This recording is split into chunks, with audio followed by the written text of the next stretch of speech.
fateful day on the Pecos River, April 25, 1875. On a sweltering day in late April 1875, the winds of destiny were blowing across the Pecos River in Eagle Pass, Texas. Private Pompey Factor, drenched in sweat, wiped his brow as he surveyed the unfolding scene of chaos and impending death, the rugged landscape before him.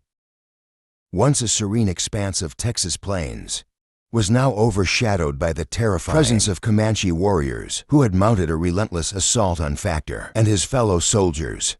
The Comanches, notorious for their relentless tactics, had one goal in mind: the annihilation of Pompey Factor and his 3 comrades. To them, this wasn't just a fight. It was an opportunity for revenge, a chance to exact the torturous penalties they had become infamous for. These warriors were not only bent on killing, but aimed to deliver a cruel end to their captives, a fate far worse than death. For Pompey and his men, the situation was grim. Defeat seemed inevitable, yet their spirit would not yield. Factor Sergeant John Barnes and trumpeter Isaac Payne were no strangers to the horrors of war. As part of a Black and Seminole contingent of scouts embedded within the ranks of the Buffalo Soldiers, they had been trained and battle-tested throughout the brutal Red River War. The Comanches were not the only tribe they'd battled, but their relentless pursuit of the warriors' traditional lands and their hatred for the United States government made them a formidable force. Despite the men's varied racial backgrounds, Pompey Factor's Black heritage, Sergeant Barnes' Seminole roots, and Isaac Payne's mixed ancestry, the bond of comradeship forged in battle was stronger than any racial or cultural differences. The 4 men were united by one single undeniable fact: survival. As the Comanche warriors galloped closer, each soldier knew they had but moments to decide their fate. The outcome of the battle would depend on their resourcefulness, their courage, and their ability to remain unbroken in the face of insurmountable odds. The legacy of the Buffalo Soldiers. The history of the Buffalo Soldiers is one marked by extraordinary valor, resilience, and determination. The term Buffalo Soldier itself has roots in a controversial and contentious history. One widely accepted explanation of the name refers to the soldier's hair, which was similar to the thick fur of the buffalo. This image of the soldiers, clad in their dark blue uniforms and with hair that mimicked the buffalo's mane, struck fear into the hearts of their enemies. But there's another, lesser-known reason for the nickname, which lies in the supplies the soldiers were issued.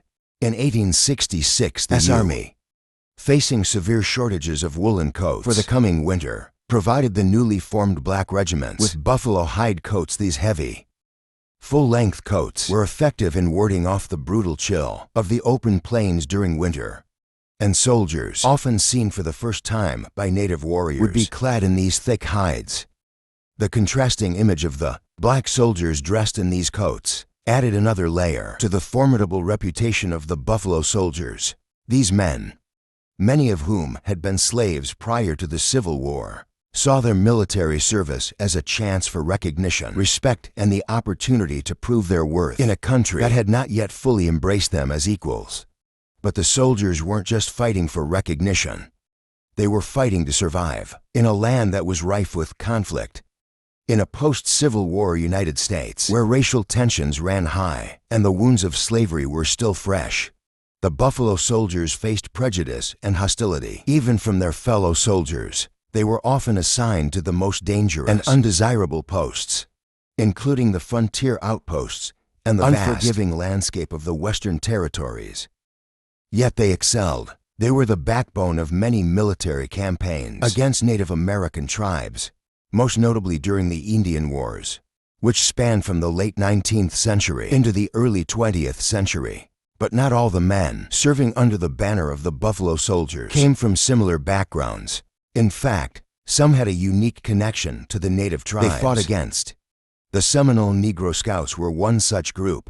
These were men like Pompey Factor, born to escaped slaves and native mothers, who had found their way to the U.S. Army of Scouts. The Seminoles themselves had long resisted the forced relocation policies of the United States government. Theirs was a proud and defiant heritage, forged in the struggle for their lands and way of life. The Seminole Negro Scouts, a unique heritage. The Seminole Negro Scouts were a distinctive and elite group of soldiers with a complex and varied heritage. They were descendants of runaway slaves who had sought refuge with the Seminole people in the early 19th century. The relationship between the Seminoles and these escaped slaves was not merely one of alliance, but of shared history.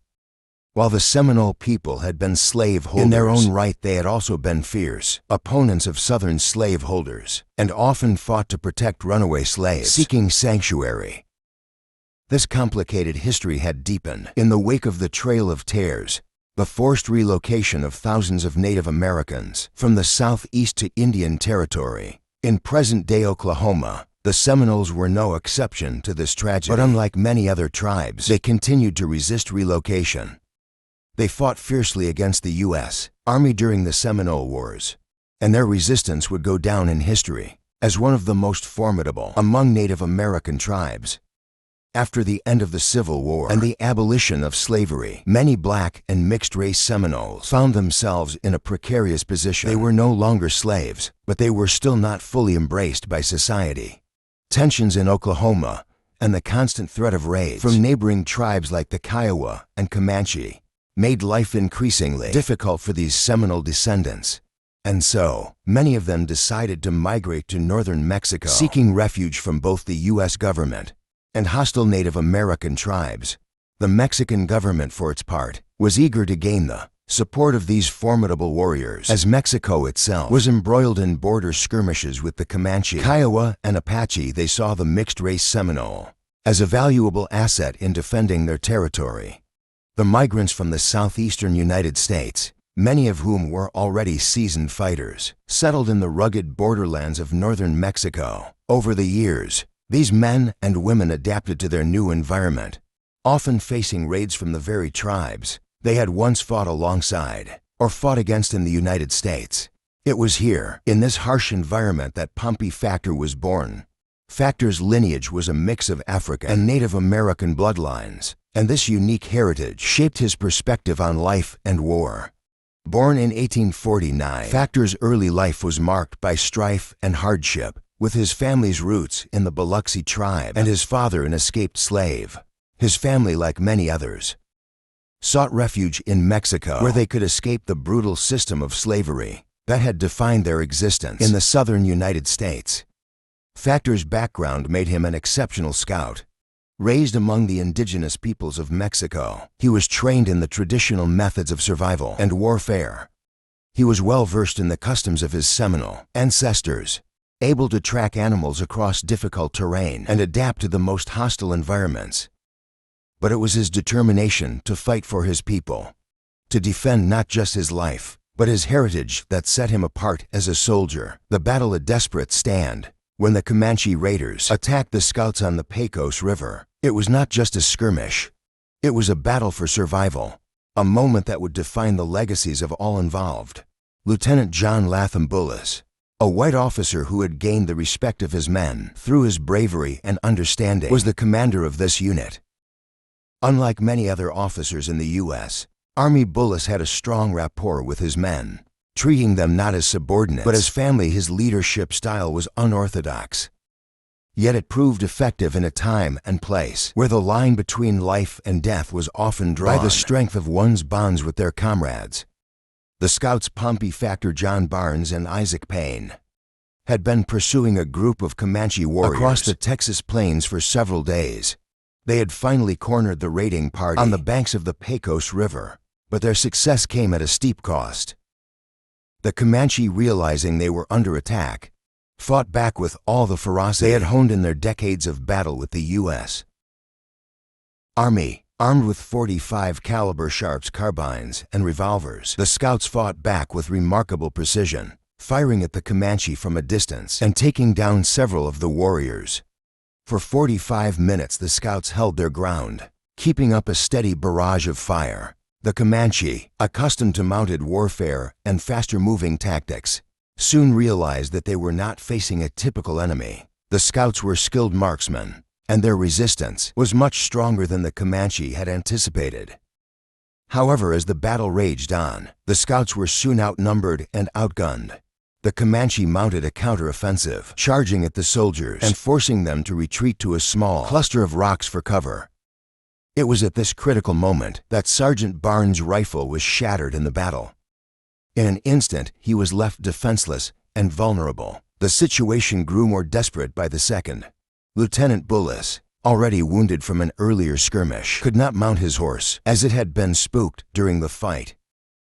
With the soldiers' ammunition running low and no escape route in sight, Pompey, Factor Barnes, and Payne made the heroic decision to stay and protect their officer.